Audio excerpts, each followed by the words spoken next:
Perkenalkan, saya Taruna Muda atas nama Erwin Syatra Munte dengan NIT 2213012 jurusan Studi Nautika. Kali ini saya akan menjelaskan tentang ekologi laut, khusus perairan laut dalam. Namun sebelum itu kita harus mengerti terlebih dahulu tentang pengertian ekologi laut.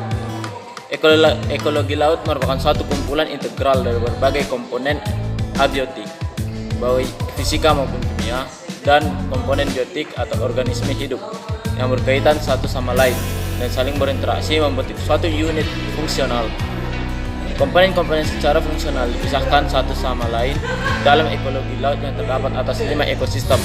Apabila terjadi suatu perubahan dalam suatu ekosistem yang terdapat dalam ekologi laut, maka akan menyebabkan perubahan pada ekosistem lainnya.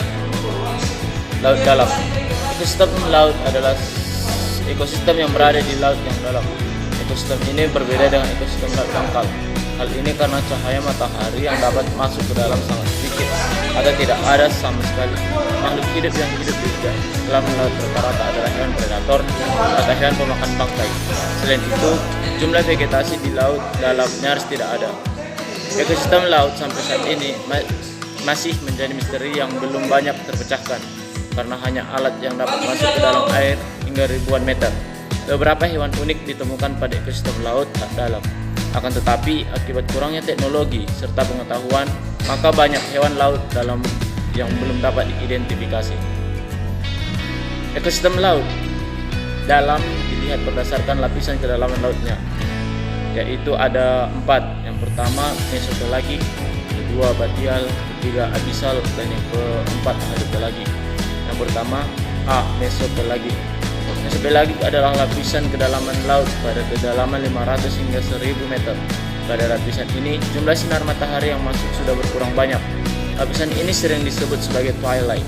Hal ini karena jumlah matahari yang masuk sedikit, jadi terlihat seperti senja. Hewan yang dapat hidup di kedalaman ini adalah hewan yang dapat hidup tanpa memerlukan sinar matahari yang tajam. Hewan tersebut seperti ikan paus. Vegetasi pada kedalaman ini sangat sedikit karena kurangnya jumlah sinar matahari yang masuk. Yang kedua, batial. Batial adalah lapisan kedalaman laut pada kedalaman 1000 hingga 4000 meter. Pada lapisan ini, sinar matahari yang masuk hampir tidak ada. Zona ini juga disebut night night. Pada daerah ini rata-rata suhu berkisar 4 derajat Celcius. Makhluk hidup di daerah ini adalah makhluk hidup yang makan dari plankton serta sisa-sisa dari makhluk hidup lainnya yang telah mati. Makhluk hidup yang membutuhkan matahari hampir tidak ada ditemukan di zona ini. Yang ketiga, abisal. Abisal adalah zona dalam dari lautan.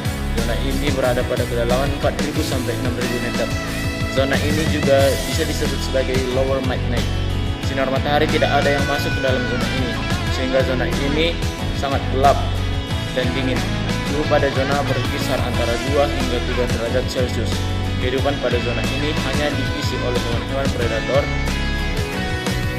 Pada zona ini banyak ilmuwan percaya bahwa gurita raksasa serta hewan-hewan purba masih hidup seperti hiu megalodon.